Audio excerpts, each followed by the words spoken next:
Hello అండి. Welcome to law excellence IAS academy.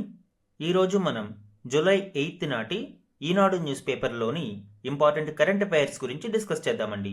Before that మనము previous క్లాస్లో ఇచ్చిన క్వశ్చన్ గురించి చూద్దాము.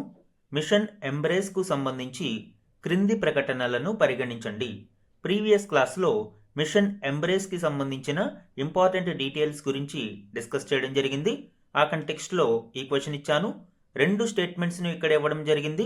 కరెక్ట్ స్టేట్మెంట్స్ని ఐడెంటిఫై చేద్దాం.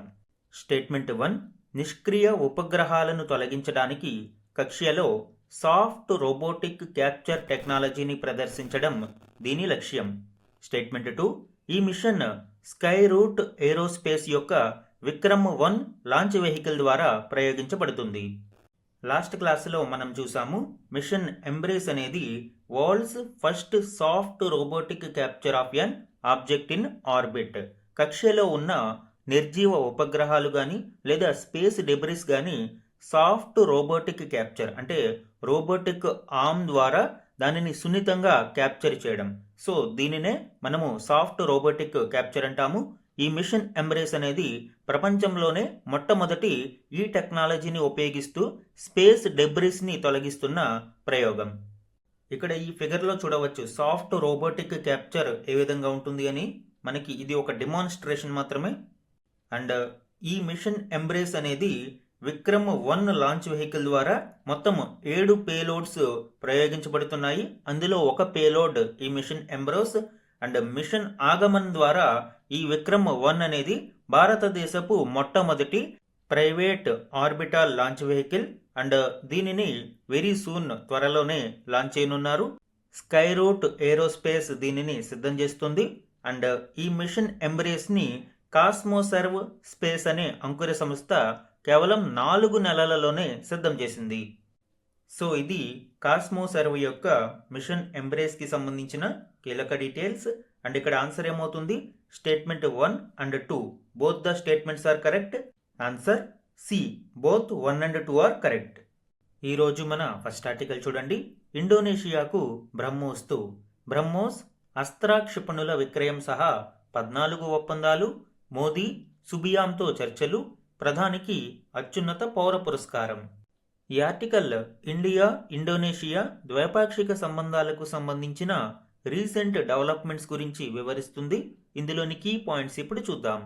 ఇటీవల భారత ప్రధాని నరేంద్ర మోదీ గారు ఇండోనేషియా పర్యటనలో భాగంగా కొన్ని కీలక ఒప్పందాలను చేసుకోవడం మనం చూడవచ్చు. అందులో భాగంగా అత్యాధునిక బ్రహ్మోస్ సూపర్సోనిక్ క్రూజ్ క్షిపణులు మరియు అస్త్ర క్షిపణులను ఇండోనేషియాకు ఎగుమతి చేసేందుకు భారత్ అంగీకరించింది. ఈ మొత్తం ఒప్పందం విలువ సుమారు 5,600 కోట్లు. అలానే నౌకాయాన భద్రత, కీలక ఖనిజాల సరఫరా వ్యవస్థ, ఔషధాలు, విద్య, అంతరిక్షం, టెలికాం, ఆహార భద్రత, రక్షణ రంగ సహకారాన్ని విస్తరించేందుకు ఇరు దేశాలు నిర్ణయించుకున్నాయి. సో ఇలాగా వివిధ రంగాలలో ఇరు దేశాలు పరస్పర సహకారానికి అంగీకరించాయి. ముఖ్యంగా రేర్ ఎర్త్ మ్యాగ్నెట్ తయారీ రంగంలో భారతదేశం పెట్టుబడులకు సంసిద్ధత తెలిపింది. ఇక్కడ రేర్ ఎర్త్ మ్యాగ్నెట్ ప్రొడక్షన్లో ఇండోనేషియా యొక్క ప్రాముఖ్యత ఏంటి? ఇండోనేషియాలో టిన్ మరియు నికెల్ యొక్క రిజర్వ్స్ చాలా ఎక్కువగా ఉంటాయి.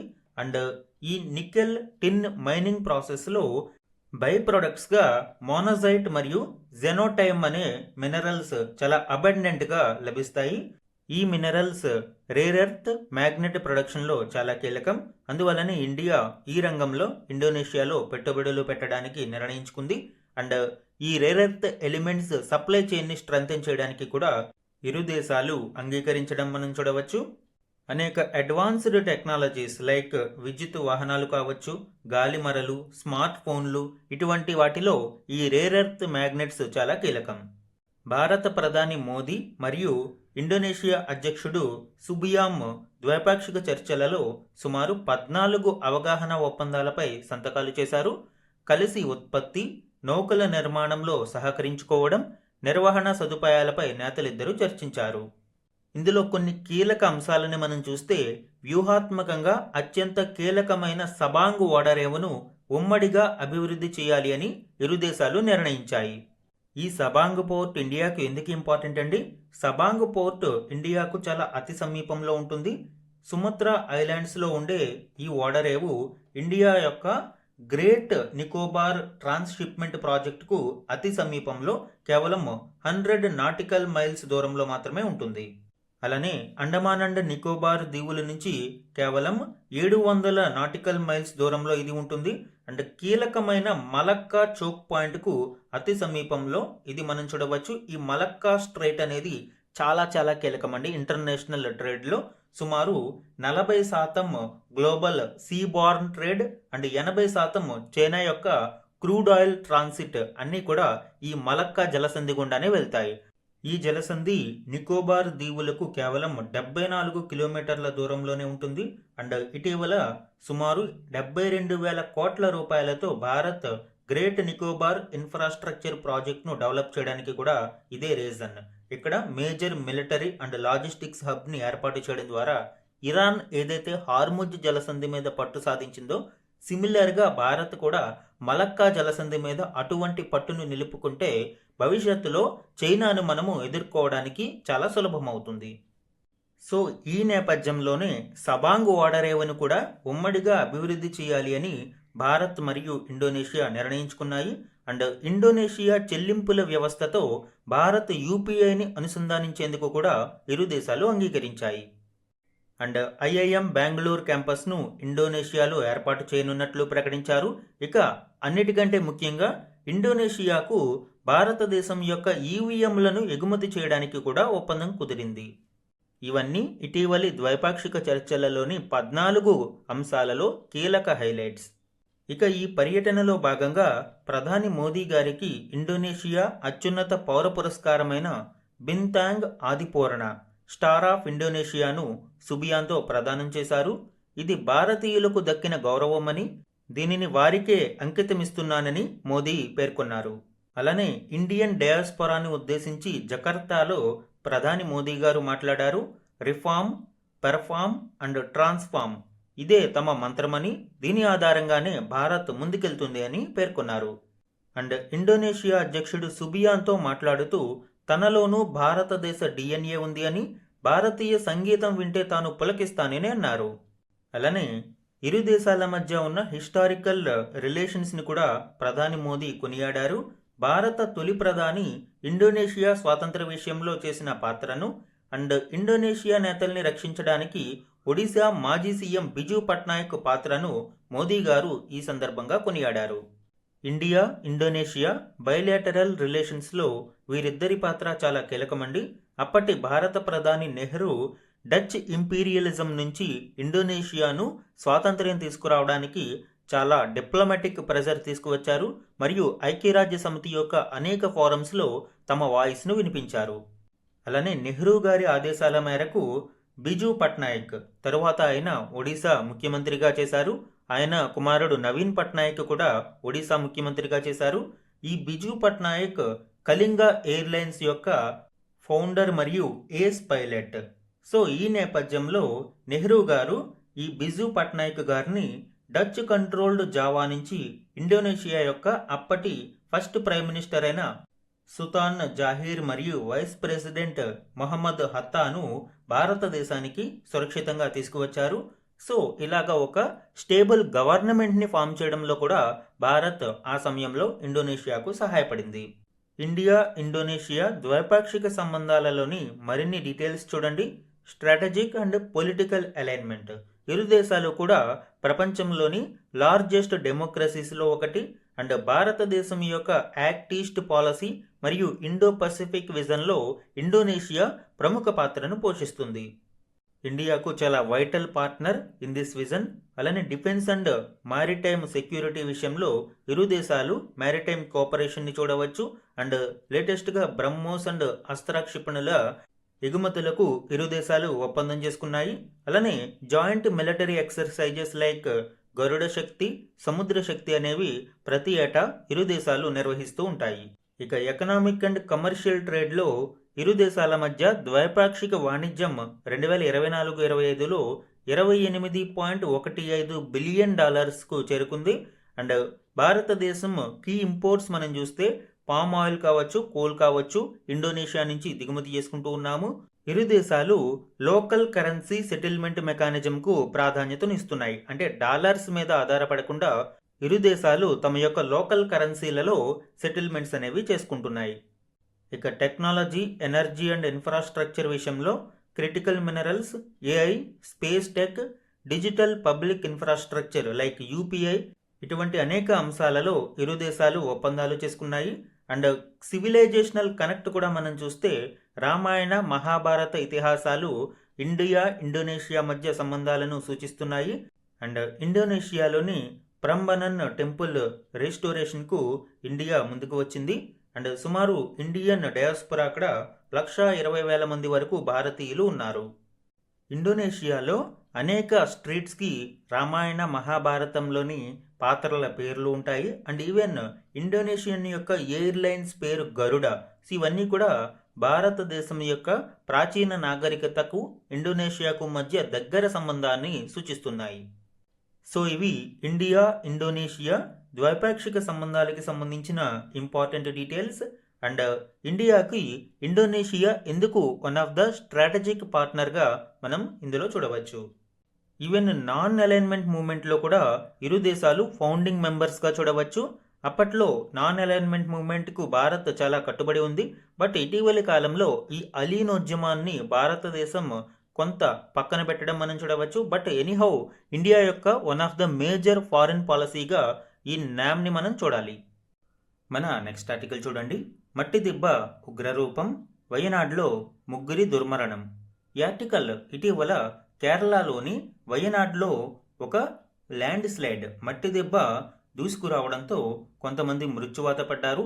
దానికి సంబంధించి డిజాస్టర్ మేనేజ్మెంట్ టాపిక్లో ఈ టాపిక్ ఒకసారి చూద్దామండి. వయనాడ్ జిల్లాలోని కలాడి ప్రాంతంలో మీనాక్షి వంతెన సమీపంలో కోలికోడ్, వయనాడ్ జిల్లాలను అనుసంధానించే సొరంగ రోడ్డు పనులు జరుగుతూ ఉన్న చోట ఈ దుర్ఘటన చోటు చేసుకుంది. ఇందులో సుమారు 3 మృత్యువాత పడగా 10 మంది గాయపడ్డారు.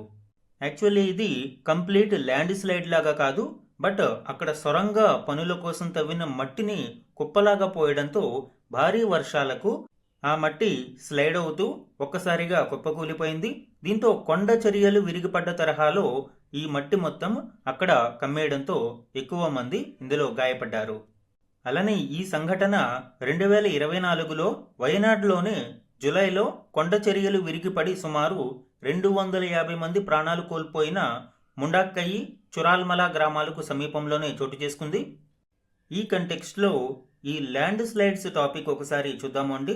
ల్యాండ్ స్లైడ్ ఏ విధంగా సంభవిస్తాయి అండ్ ఏ ఏరియాలు ఎక్కువగా ఈ ల్యాండ్ స్లైడ్ ప్రోన్గా ఉన్నాయి అండ్ దీని యొక్క కాన్సిక్వెన్సెస్ అన్ని చూద్దాము.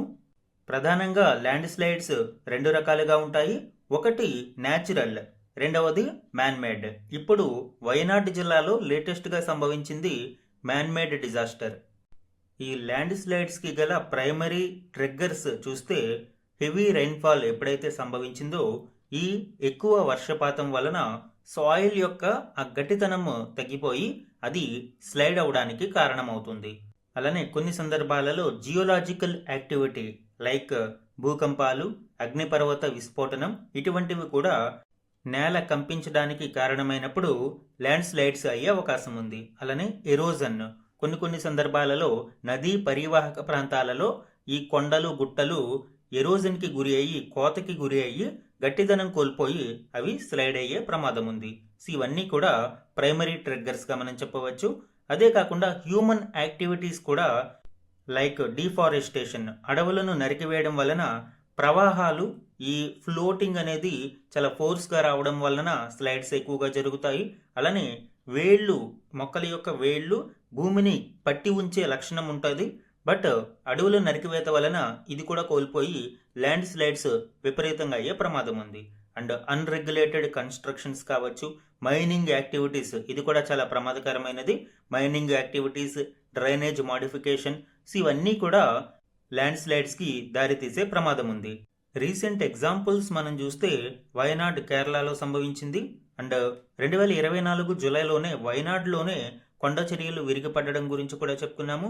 అండ్ మేజర్గా 2013లో ఉత్తరాఖండ్లోని కేదార్నాథ్లో చాలా భారీ ఈ ల్యాండ్ స్లైడ్స్ జరిగాయి. క్లౌడ్ బరస్ట్ కారణంగా ఈ ల్యాండ్ స్లైడ్స్ జరిగాయి. లాస్ట్ క్లాస్లో క్లౌడ్ బరస్ట్ టాపిక్ గురించి చెప్పుకున్నాము.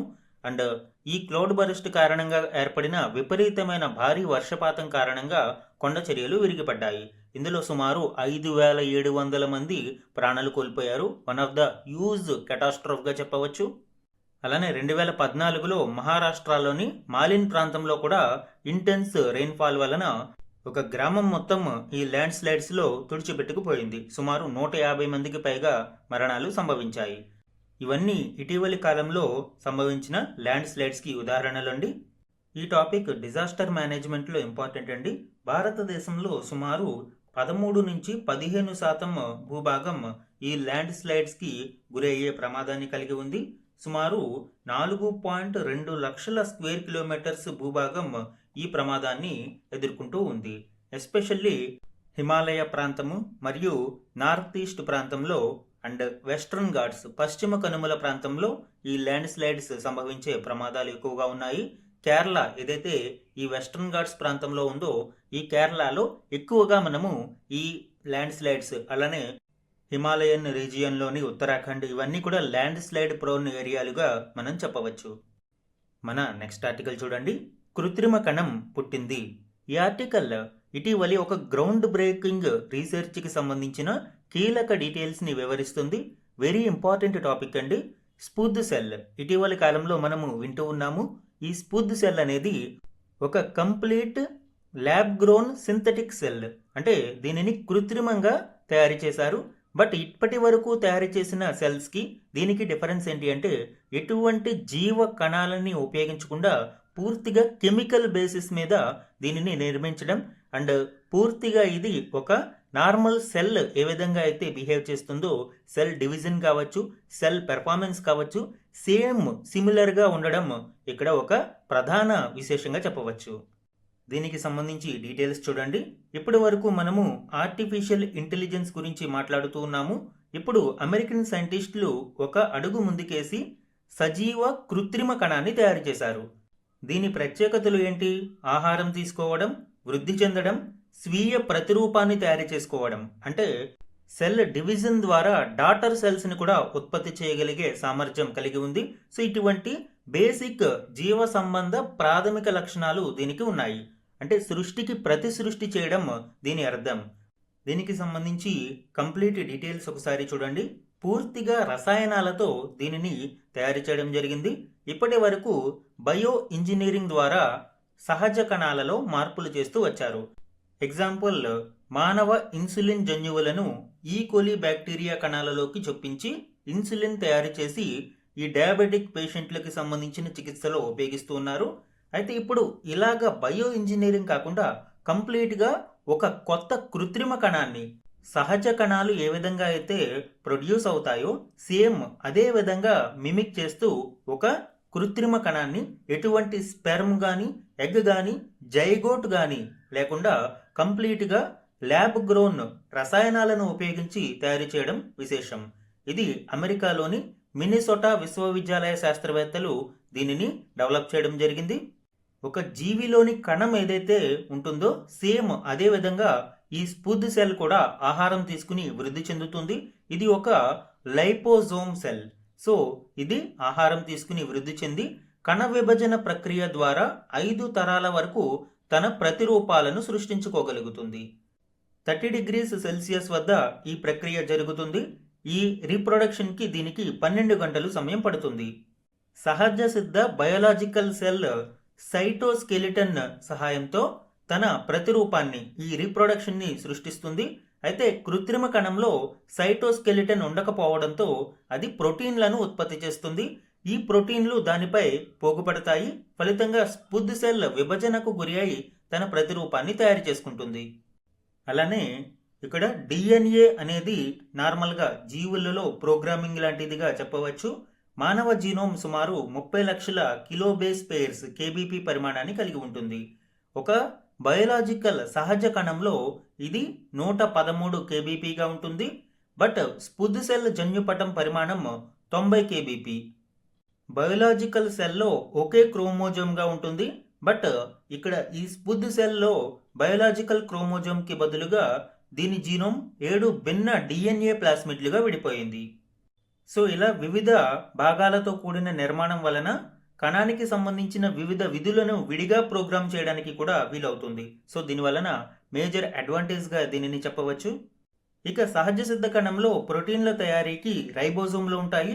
బట్ ఈ స్పుద్ సెల్లో స్వీయ రైబోజోములు తయారు చేసుకోలేదు కాబట్టి ఆహారం ద్వారా అందే ఈకోలీ రైబోజోములను ఈ స్పుద్ సెల్ ఉపయోగించుకుంటుంది.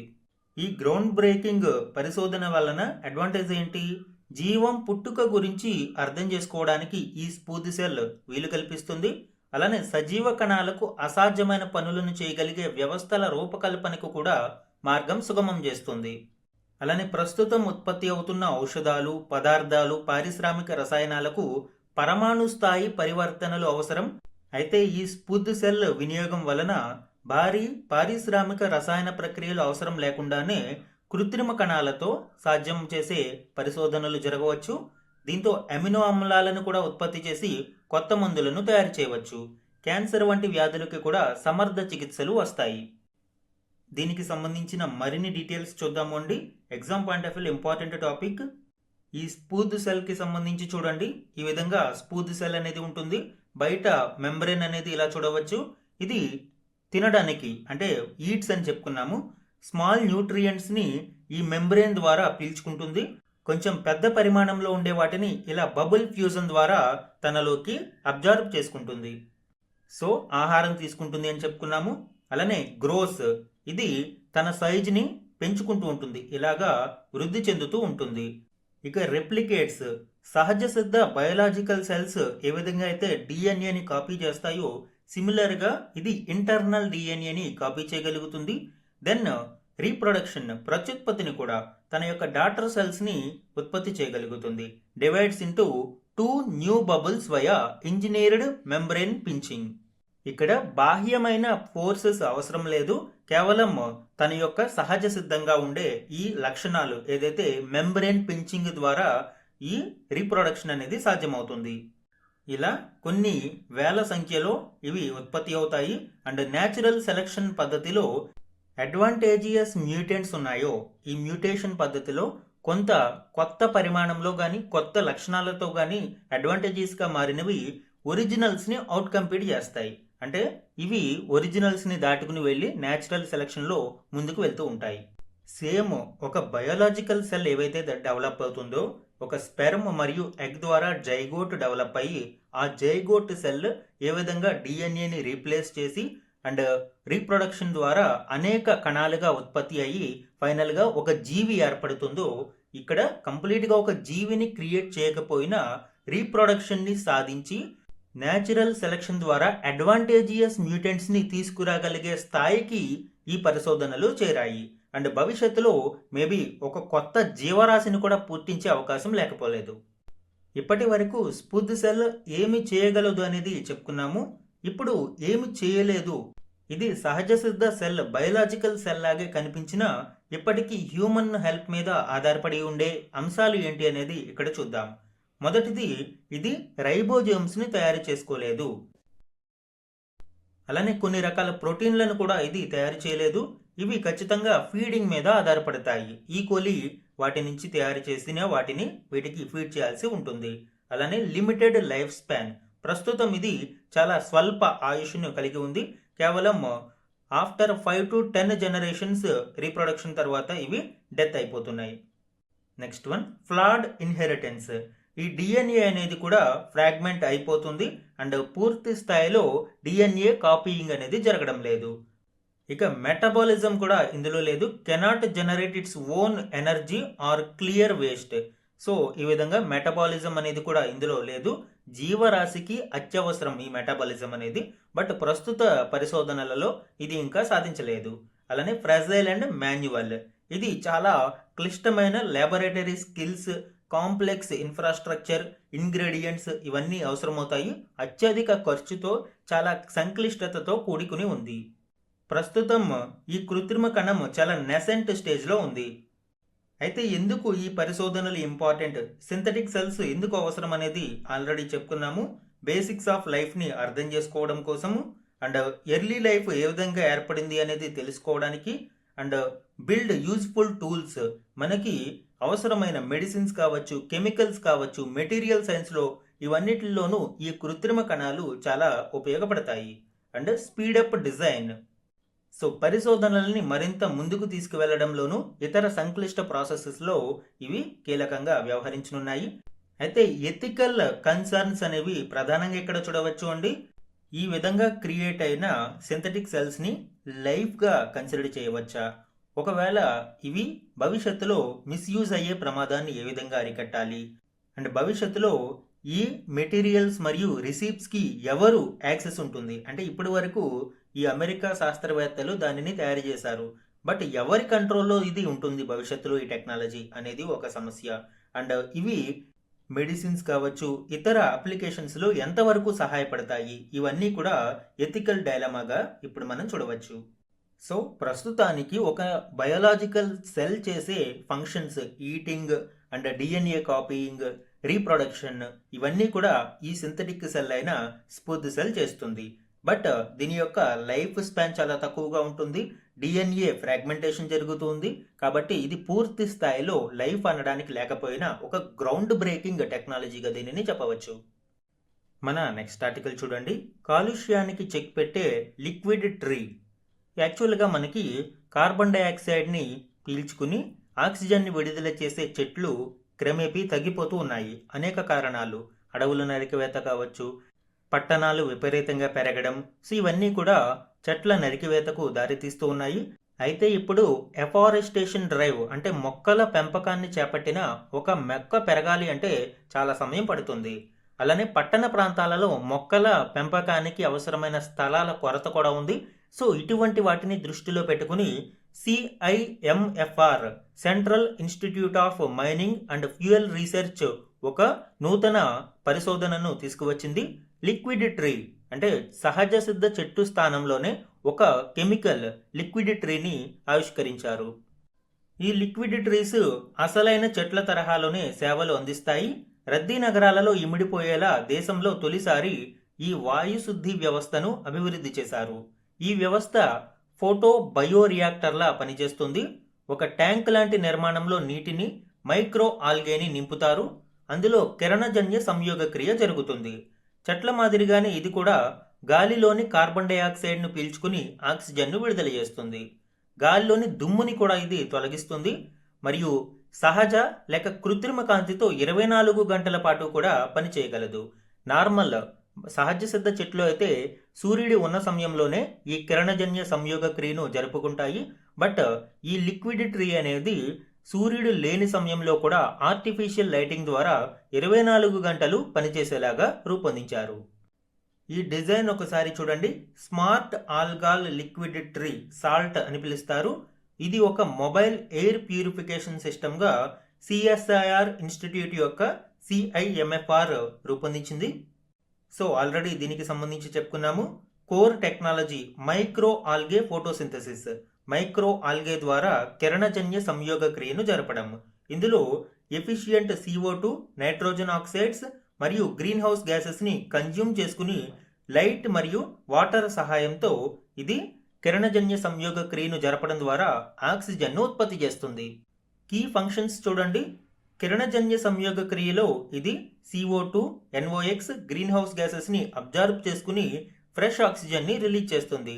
ఒక చెట్టు తరహాలోనే ఇది పనిచేస్తుంది. ఈ విధంగా మైక్రో ఆల్గే నింపిన ట్యాంక్ అనేది ఇక్కడ చూడవచ్చు. ఒక సాల్ట్ యూనిట్ అనేది చాలా హై ఎఫిషియన్సీని కలిగి ఉంటుంది. 10 నుంచి 50 చెట్ల యొక్క సామర్థ్యం ఈ ఒక్క సాల్ట్ యూనిట్కి ఉంటుంది. అలానే ఇది డస్ట్ మరియు PM 2.5 ఫిల్టరేషన్ కూడా కలిగి ఉంటుంది. తద్వారా గాలిలో దుమ్ము కణాలని కూడా ఇది క్యాప్చర్ చేయగలుగుతుంది.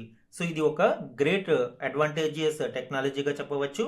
అండ్ ఇందులో మరొక అడ్వాంటేజ్ ఏంటి అంటే, ఒక చెట్టు నాటినప్పుడు అది ఆ ప్రాంతంలోనే పరిమితం అవుతుంది. కానీ ఈ సాల్ట్ యూనిట్ అనేది మొబిలిటీ, ఎక్కడికి కావాలి అంటే అక్కడికి ఈజీగా వాహనం ద్వారా తీసుకువెళ్ళవచ్చు. దీనిని డ్యూయల్ పవర్ సప్లై మీద డిజైన్ చేశారు. సోలార్ ఎనర్జీ ఉన్న సమయంలో సోలార్ ఎనర్జీ మీద అండ్ సూర్యరశ్మి లేని సందర్భంలో ట్రెడిషనల్ ఎనర్జీని ఉపయోగించుకునే విధంగా కూడా దీనిని డ్యూయల్ మోడ్లో డెవలప్ చేయడం జరిగింది. పబ్లిక్కి అవసరమైన ప్రాంతంలో ఎక్కడ కావాలంటే అక్కడికి దీనిని తీసుకువెళ్ళవచ్చు. And industrial areas, dense urban ఏరియాస్లో ఇది కీలకంగా ఉపయోగపడనుంది. స్మార్ట్ మానిటరింగ్ కూడా ఇందులో చూడవచ్చు. ఇందులోని బిల్ట్ ఇన్ ఐఓటీ సెన్సార్స్ ద్వారా కంటిన్యూస్గా యాంబియంట్ ఎయిర్ క్వాలిటీ ఎంత ఉంది, CO2 లెవెల్స్ ఎంత ఉన్నాయి, పార్టికులేట్ మ్యాటర్ ఎంత ఉంది, టెంపరేచర్, హ్యూమిడిటీ, ఇవన్నీ కూడా రియల్ టైం డేటా ఎప్పటికప్పుడు అందిస్తుంది. ప్రస్తుతం వీటిని ఏ ప్రాంతాలలో ఏర్పాటు చేశారు? CIMFR యొక్క క్యాంపస్ ధన్బాద్లో దీనిని ఒకటి ఏర్పాటు చేయడం జరిగింది.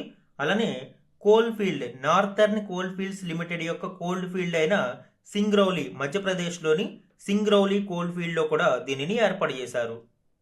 ఈరోజు వన్ లైనర్ కరెంట్ అఫైర్స్ చూడండి. తిరుపతి జిల్లా గొట్టిప్రోలు గ్రామంలోని కోటదిబ్బ ప్రాంతాన్ని పురావస్తు ప్రాధాన్యమున్న జాతీయ కేంద్రంగా ప్రకటిస్తూ కేంద్ర సాంస్కృతిక శాఖ ఇటీవల ఉత్తర్వులు జారీ చేసింది. అలానే మూలుగు జిల్లాలోని పాలంపేట శివాలయాన్ని కూడా పురావస్తు ప్రాధాన్యమున్న జాతీయ కేంద్రంగా గుర్తించింది. పురాతన స్మారకాలు, పురావస్తు స్థలాలు, అవశేషాల చట్టం 1958 కింద ఈ ఆలయానికి జాతీయ ప్రాధాన్యత హోదా కల్పిస్తున్నట్లు నోటిఫికేషన్లో పేర్కొంది. Next one, national crime records bureau NCRB డైరెక్టర్గా ఇటీవల ఏపీ కేడర్ IAS అధికారి అమిత్ గర్గ్ నియమితులయ్యారు. పర్సనల్ న్యూస్లో ఇలాంటివి ఇంపార్టెంట్ అండి. నెక్స్ట్ వన్, అంతరిక్ష వ్యర్థాలను తొలగించేందుకు హైదరాబాద్ బేస్డ్ కాస్మోసర్వ్ స్పేస్ అనే స్టార్టప్ ఒక కొత్త సాంకేతికతను సిద్ధం చేసింది. మిషన్ ఎంబ్రేస్ గురించి ఈరోజు చెప్పుకున్నాము. సాఫ్ట్ రోబోటిక్ క్యాప్చర్ ద్వారా ఈ ప్రయోగాన్ని నిర్వహించనుంది. ప్రీవియస్ క్లాస్లోను ఈరోజు క్లాస్లోను కూడా వీటి గురించి డిస్కస్ చేయడం జరిగింది అండి. ఈరోజు వన్ లైనర్ కరెంట్ అఫైర్స్ చూడండి. భారతీయ రిజర్వ్ బ్యాంకు నూతన డిప్యూటీ గవర్నర్గా ఇటీవల ఎవరు నియమితులయ్యారు? ఆన్సర్ రోహిత్ జైన్. టి రవిశంకర్ స్థానంలో ఈయన 3 ఏళ్ల పాటు పదవిలో కొనసాగనున్నారు. Next one, Lok Sabha speaker Om Birla ఇటీవల 2026-27 కాలానికి సంబంధించి ఎన్ని ప్రధాన పార్లమెంటరీ కమిటీలను పునర్వ్యవస్థీకరించారు? ఆన్సర్ 4. ఇందులో అంచనాల కమిటీకి సంజయ్ జైస్వాల్, పబ్లిక్ అకౌంట్స్ కమిటీకి KC వేణుగోపాల్, ప్రభుత్వ రంగ సంస్థల కమిటీకి బైజయంత్ పాండా, SC/STల సంక్షేమ కమిటీకి ఫగన్ సింగ్ కులస్తేలు నేతృత్వం వహిస్తారు. ఈ కమిటీలు 2026 మే 1 నుంచి 2027 ఏప్రిల్ 30 వరకు 1 సంవత్సరం పాటు కొనసాగుతాయి. పార్లమెంటరీ కమిటీస్ గురించి మనకు తెలుసు. దానిని లోక్సభ స్పీకర్ ఎస్టాబ్లిష్ చేయడం జరుగుతుంది. 1 సంవత్సర కాలం ఎస్టాబ్లిష్ చేస్తారు. ప్రస్తుతం estimates committee, public accounts committee and public undertakings committee, SC/ST welfare committee, ఈ 4 కమిటీలను పునర్వ్యవస్థీకరించడం జరిగింది. నెక్స్ట్ వన్, 57వ అంతర్జాతీయ భారత చలనచిత్రోత్సవం 2026కు ఫెస్టివల్ డైరెక్టర్గా కేంద్ర ప్రభుత్వం ఎవరిని నియమించింది? ఆన్సర్ ప్రముఖ దర్శకుడు అశుతోష్ గోవారీకర్ను నియమించడం జరిగింది. 2026 నవంబర్లో ఈ 57వ ఇఫీ అంతర్జాతీయ భారత చలనచిత్రోత్సవంను గోవాలో నిర్వహించనున్నారు. Next one, controller general of defence అకౌంట్స్గా ఇటీవల ఎవరు బాధ్యతలు స్వీకరించారు? ఆన్సర్ అనుగ్రహ నారాయణ్ దాస్. సో ఇవి వన్ లైనర్ మాదిరి ప్రశ్నలు అండి. ఎగ్జామ్ పాయింట్ ఆఫ్ వ్యూలో కొన్ని ఇంపార్టెంట్ ఇందులో.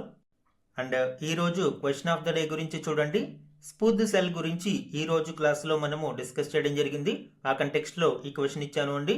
ఇందులో 4 ఆప్షన్స్ని ఇవ్వడం జరిగింది. కరెక్ట్ ఆప్షన్ని ఐడెంటిఫై చేసి ఆన్సర్ని కమెంట్ సెక్షన్లో కమెంట్ చేయండి. ఇది ఈరోజు ఈనాడు న్యూస్ పేపర్లోని ఇంపార్టెంట్ కరెంట్ అఫైర్స్ మీద daily analysis. Thank you for watching.